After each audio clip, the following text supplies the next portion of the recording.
Chef Taylor here, and welcome back to another meeting of the Rooks to Cooks Lunch Club. Today we're going to be making a personal favorite of mine, buffalo cauliflower bites. So this is all going to start off with some seasoned flour. So the very first thing we're going to do is get our cup of flour into a bowl, and we're going to season it up with some garlic powder, some salt, and some black pepper. I'm going to give this all a little bit of a whisk to mix it up. And we're going to make a dry batter and a wet batter for this cauliflower, just to make sure it gets nice and crispy when we put it into the oven. So this will be the dry part of our batter. Now let's move on to breaking down our cauliflower. So as you can see, I've got a whole piece of cauliflower here, a whole head. It still has some leaves on there. The leaves are totally edible. I don't want them for this recipe, so I'm going to trim them off and I'll put them to the side. They're perfect for putting in soup. I use them all the time when I'm making cauliflower soup actually, so I'll save them for another use. All of these green guys, I'm just gonna get rid of for now. Now, in terms of the size we're looking for with our cauliflower, we want nice little bites. Think of them almost like little cauliflower chicken wings. You can use this same recipe with tofu or with chicken, so the same theory applies no matter what you're using. We want nice little bite size. So I'm gonna take my knife in and just kind of twist to break off a nice little piece. Now this is a little bit big, a little too much for a bite size, so I'm gonna cut that in half. That's about the size of cauliflower florets that we want. So I'm gonna keep on trimming my cauliflower down. I can do a little bit with my knife and a little bit with my hand.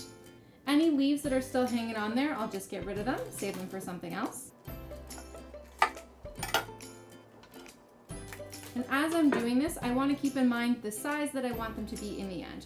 They're going to get a little bit bigger when we add the breading to them, so we don't want them too big. We want to just be able to pop them in our mouth without having to break out a knife and fork to eat them.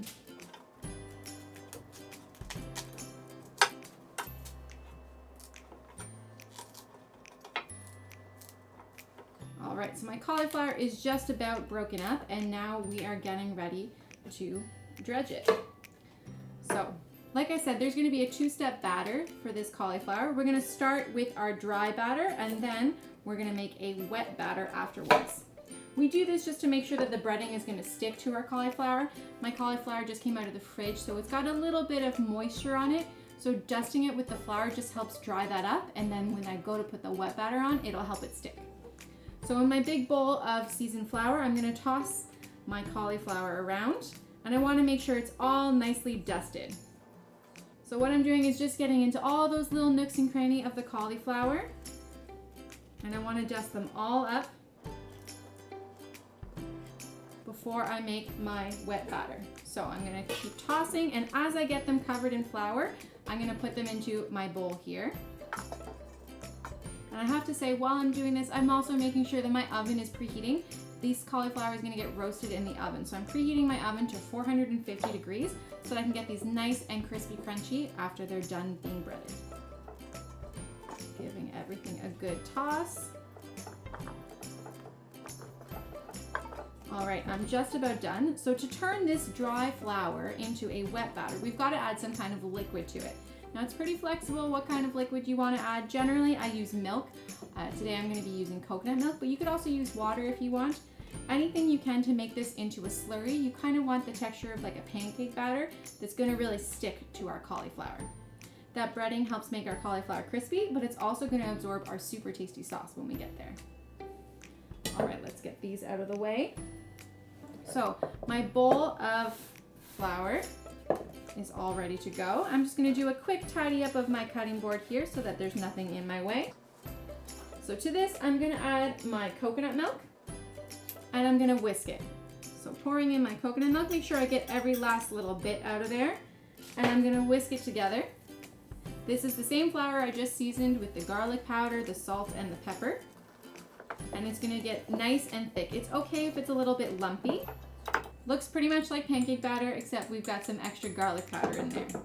So let me clean off my whisk, and I'll be right back in a second to put the next part of my breading onto my cauliflower. All right, chef, so I've got my station nice and tidy. I have my flour dusted cauliflower here and my batter here. You can see that's the texture we're looking for, just that thick kind of pancake batter, and my tray is ready with my parchment paper in front of me. So I'm going to be dipping this into my batter getting a nice coating, letting any excess drain off of them, and adding them onto my cookie sheet. If you don't want to get your hands dirty, you can use some tongs for this. I just find it easier to have a nice clean pair of hands when I'm working with something with batter. And again, this batter is going to help make our cauliflower extra crispy, and it's also going to help all that sauce grab onto our cauliflower to make our buffalo cauliflower bites. Now today for our sauce, I'm going to be using a mild hot sauce, which is normally what a buffalo sauce has, but if you're someone who doesn't like the spicy side of things, you're free to use some barbecue sauce instead. The sauce is going to come together really quickly as soon as we get our cauliflower roasting in the oven.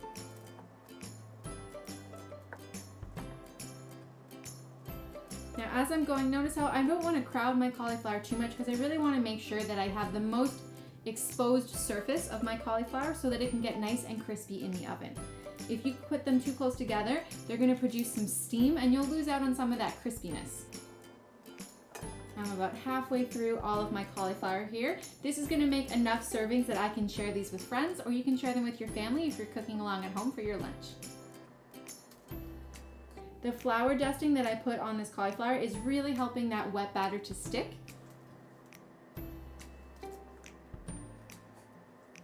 And I'm just about finished here. I'm gonna get my last couple pieces done, and then this is gonna move on into my oven. So while I've been working on this with you guys, I've been preheating my oven to 450 degrees so that it's nice and hot and good to go as soon as I've got my cauliflower fully battered. It's important to have a nice hot oven so you get that crispy texture we're looking for. And this cauliflower is actually going to bake twice. Once without the sauce and once with the sauce so that the sauce really bakes in and we get all of that flavor in our buffalo cauliflower bites. I'm going to finish this up, transfer it into the oven, and I'll be back in just a second to help you make our sauce. Alright chefs, while our cauliflower is roasting in the oven and getting nice and hot and crispy, we're going to work on making our buffalo sauce. So here I've got 3/4 cup of a mild hot sauce. If you don't like things too spicy, you can go ahead and use barbecue sauce instead. Anything that you know that you like is what you want to use because you want to make these as tasty as possible. And then I've got a tablespoon of melted butter. So I'm going to add this in and we're just going to whisk it together until we can no longer see that butter inside our hot sauce. Super simple, right there, you've created buffalo sauce. That's really all it is it's a mild hot sauce mixed with some butter. So the reason I'm doing this in such a large bowl is because when my cauliflower is done roasting, I'm gonna take it out of the oven, I'm gonna toss it in the sauce, big toss like you see them do with chicken wings sometimes, and put it back in the oven for it to finish cooking. This lets the sauce really absorb into that batter and makes our cauliflower extra flavorful, hot, and crispy so that we have a super flavorful to enjoy with our family. All right, let's go check on that cauliflower. Welcome back, chefs. I've got my cauliflower out of the oven. They've done the first part of their roasting. As you can see here, they're getting a little golden brown. Now I'm gonna pause. I'm gonna toss them in my buffalo sauce that we just made and then put them back in the oven so that sauce bakes into them. So I'm gonna use my tongs here and get my cauliflower into my sauce. Give it a big toss around. That's why I'm using my nice big bowl here. Probably enough space in here to do half of them at a time. And I'm just turning to make sure I'm coating every last little bit of that cauliflower. I want it to get nicely coated, nice and flavorful. And even when I'm moving the cauliflower around in my sauce, I can smell it. It smells so good. I'm really looking forward to my lunch today. So all of these get a nice even coating of the sauce, and then I'll go back and get the second half of my cauliflower. That sauce is looking really glossy from that butter that we whisked into it. The secret to any great buffalo sauce is always that little bit of melted butter. Let's get the rest of my cauliflower in here and keep tossing. Now, if I was doing this recipe with chicken or tofu, it would be the exact same thing. I would want to cook halfway or a little bit more than halfway, get that crust really baked on there, bring it out, toss it in my sauce, and then put it back in to keep on baking so that sauce bakes in. You can always save any remaining sauce to dip in if you want a little bit more flavor, or just serve on the side if you like things extra saucy. These are going to go back in the oven now, same temperature, 450 degrees, for another 10 minutes just to bake that sauce in. And then when we come back, we'll be all ready to plate up our lunch and enjoy. So I'll see you in just a bit. All right, chefs, my cauliflower is fresh out of the oven once again, and we've got that buffalo sauce baked in, so we're ready to plate up our lunch.